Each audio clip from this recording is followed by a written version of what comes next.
Halo guys, di sini saya akan menjelaskan tentang siklus akuntansi perusahaan jasa. Disimak ya guys videonya. Bye bye. Saya akan menjelaskan tentang siklus akuntansi. Siklus akuntansi adalah alur atau lingkaran. Akuntansi adalah sebuah pencatatan, laporan, dan analisa data keuangan dalam sebuah perusahaan. Siklus akuntansi adalah serangkaian proses dalam menyusun sebuah laporan keuangan perusahaan yang dapat diterima dan dipertanggungjawabkan. Dimulai dengan adanya transaksi, pencatatan transaksi di buku jurnal, hingga penyusunan laporan keuangan. Kegiatan tersebut berulang secara periodik dalam periode tertentu. Dan selanjutnya di sini ada analisis transaksi akuntansi. Kita langsung ke contohnya. Kita bisa lihat di situ ada contoh soal transaksi dealer mobil Pasanjaya. Di situ di bulan Maret 2019. Di situ di bulan pertama, Pasanjaya mendirikan dealer mobil dengan menyetor uang pribadinya ke kas perusahaan sebesar 45 juta. Dan yang selanjutnya, untuk menambah kas perusahaan, Pasanjaya meminjam uang ke Bank BCA sebesar 5 juta. Dan selanjutnya, dealer Pasanjaya membeli perlengkapan dealer sebesar 7 juta secara tunai. Selanjutnya, Pasanjaya mengambil uang ke perusahaan sebesar 5 juta untuk keperluan pribadi, jalan-jalan, dan liburan keluarga. Di situ ada tanggal 2 Maret. Pasanjaya membeli perlengkapan dari toko Bintang Timur senilai 20 juta secara kredit dengan rincian sebagai berikut. 6 macam ya, ada alat-alat kunci mobil 7 juta. Di situ ada mesin kompresor 6 juta dan 6 macam oli mobil. Di situ ada di situ dengan harga 3 juta dan part dan suku cadang itu 4 juta. Dan di situ ada transaksi tanggal 5 Maret. Dealer Pasanjaya menerima pendapatan jasa otomotif sebesar 15 juta dan customer.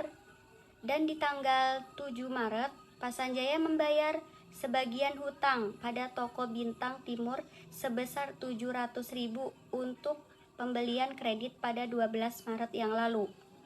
Dan di situ ada tanggal 5 Maret Pasanjaya membayar gaji 2 pegawai dealer sebesar 6.200.000. Dan di situ ada tanggal 6 Maret dealer Sanjaya melakukan perbaikan mobil sebesar 11 juta dan pembayarannya akan diterima 1 bulan kemudian. Dan di situ ada tanggal 7 Maret perlengkapan dealer yang sudah terpakai sebesar 8 juta. Dan di situ ada tanggal 9 Maret juga tagihan pemakaian listrik PLN dealer Sanjaya sebesar 600.000 dan tagihan air sebesar 120.000. Dan situ transaksi Pasanjaya. Kita akan masuk ke jurnal umum. Di sini langsung ke jurnal umum. Di sini jurnal umum itu untuk pencatatan transaksi yang tidak rutin. Contohnya dealer Pasanjaya. Sini ada di bulan Maret 2019. Di contoh soalnya, Pasanjaya mendirikan dealer mobil dengan menyetor uang pribadinya ke kas perusahaan sebesar 45 juta. Jadi di situ nama akunnya ada kas dan modal Pasanjaya. Dan kasnya itu ada di debit dan modalnya ada di kredit. Yang soal yang selanjutnya, untuk menambah kas perusahaan, Pasanjaya meminjam uang ke Bank BCA sebesar 5 juta. Jadi di situ nama akunnya kas dan utang Bank BCA. Kasnya bertambah itu kan ada di debit dan berkurang ada di kredit. Jadi kasnya bertambah ada di debit dan utang Bank BCA ada di kredit. Soal yang selanjutnya, di situ Pasanjaya membeli perlengkapan dealer sebesar 7 juta secara tunai. Di situ nama akunnya perlengkapan dan kas. Perlengkapan ada di debit dan kas ada di kredit. Yang selanjutnya ada pemindahan atau posting ulang buku besar. Buku besar adalah buku catatan akuntansi yang digunakan untuk mencatat dan menyimpan transaksi akuntansi. Buku besar ini memuat kumpulan akun, yaitu akun kas, piutang, aset tetap, utang, pendapatan, dan lain-lain. Oke, di sini kita lanjut ke buku besar ya. Jadi buku besar itu ketambahan saldo. Kan kalau misalkan di jurnal umum tidak ada saldo. Kalau di buku besar itu ketambahan saldo. Jadi di akun itu dari awal periode sampai akhir periode itu ada semua ya catatannya. Piutang usaha juga ada, perlengkapan juga ada, sewa dibayar di muka juga ada. Jadi di situ kita lari ke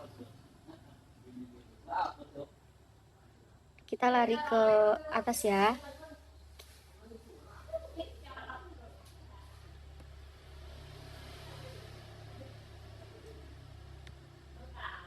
Di situ kan kas catatan pertama, soal pertama di situ kas ada di debit dan modal Pasanjaya ada di kredit. Jadi di buku besar ini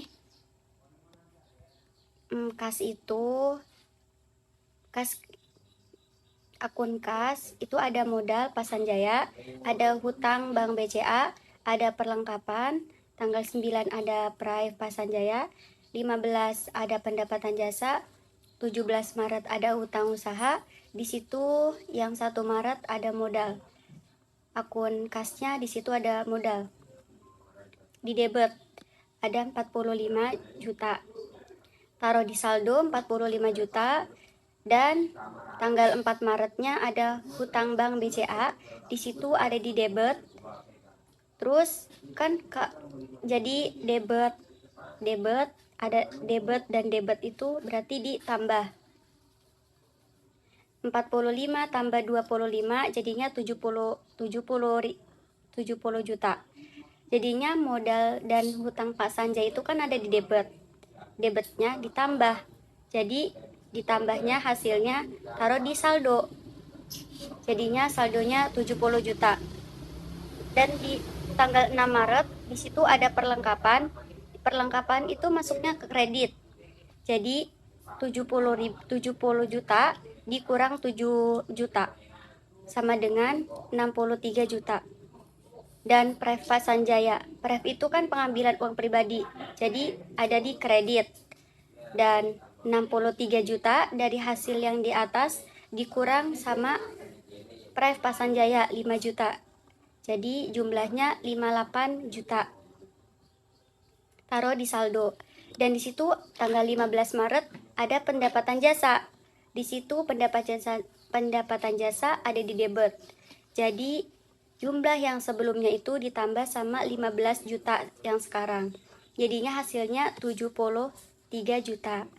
Dan di situ tanggal 17 Maret ada hutang usaha, Di situ hutang usaha masuknya ke kredit. Dan hasil yang 730 juta itu dikurang 9.700.000 hutang usaha. Jadi hasilnya 63.300.000. Dan di situ ada beban gaji. Beban gaji masuknya ke kredit, di situ ada 6.200.000 dan yang hasil yang sebelumnya dikurang dengan 6.200.000 ini. Jadi hasilnya 57.100.000.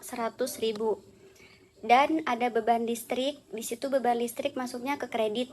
Jadinya kredit ke kredit berarti dikurang. Jadi hasilnya 56.500.000. Di situ ada beban air ada di kredit. Jadi kalau di kredit pasti dikurang 120.000, jadinya hasilnya 56.380.000.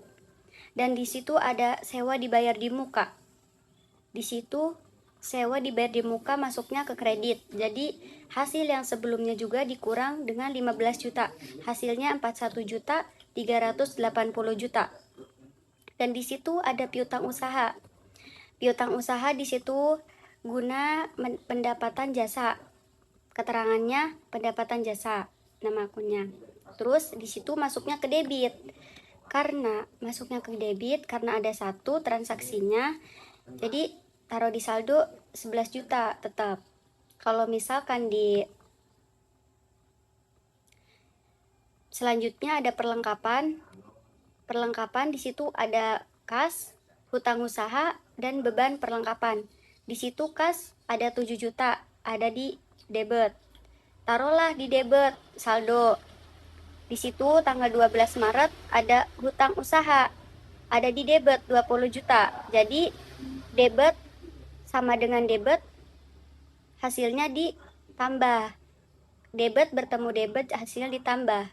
Jadinya 7 juta ditambah 20 juta, hasilnya 27 juta.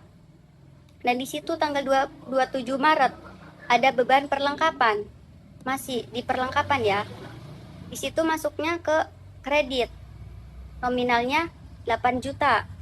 Dan di situ hasil yang sebelumnya ada 20 juta. Jadi beban perlengkapan ini masuknya ke kredit, jadinya dikurang. Jadi 27 juta dikurang 8 juta, yaitu hasilnya 19 juta. Taruhlah di saldo perlengkapan. Terus di situ ada sewa dibayar di muka. Sewa dibayar di muka. Di situ akun ada tanggal 31 Maret. Nama akunnya kas ya. Perhitungan ini sewa dibayar di muka. Dan di situ masuknya ke debit 15 juta. Taruhlah di saldo 15 juta tetap. Nah, gitu.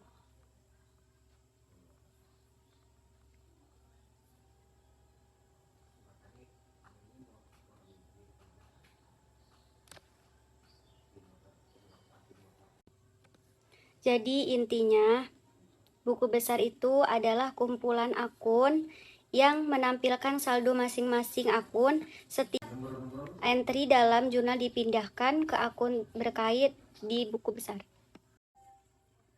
Oke, yang selanjutnya ada pembuatan neraca saldo. Neraca saldo adalah berisi uraian akun lengkap dengan data saldo pada periode tertentu. Fungsi neraca saldo adalah untuk validasi data dan mengecek kesamaan data debit dan kredit secara posting di jurnal dan di buku besar. Jadi dapat diketahui jika terdapat kesalahan penulisan dalam jurnal. Oke, yang selanjutnya kita masuk ke neraca saldo. Untuk judul kita sama ya, cuma berbeda di nama-nama. Jadi di neraca saldo ini ada 4 kolom. Yang pertama kode akun, nama akun, debit, dan kredit.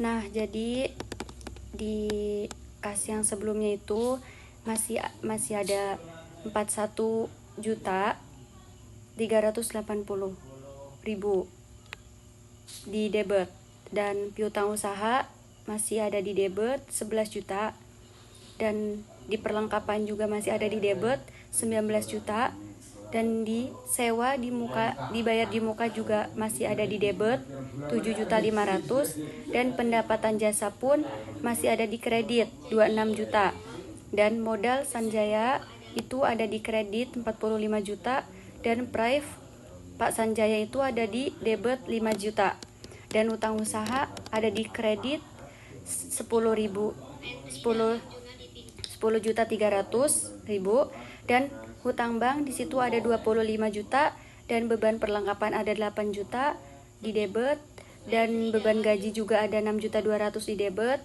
dan beban listrik juga ada di debit 600.000, dan beban air ada 120.000 di debit, dan beban sewa ada di debit 7.500.000. Nah, jadi kita jumlahkan kredit itu ada 1.603, dan di situ hasilnya ada 106.300.000, dan debit juga ada 106.300.000. Jadi kita menyusun neraca saldo itu inti dari neraca saldo itu untuk daftar semua akun dengan saldo debit dan kredit. Tujuannya adalah untuk memastikan bahwa total debit sama dengan total kredit. yang menunjukkan bahwa catatan akuntansi kita seimbang. Sekian dari penjelasan saya, kurang lebihnya mohon maaf. Bye-bye.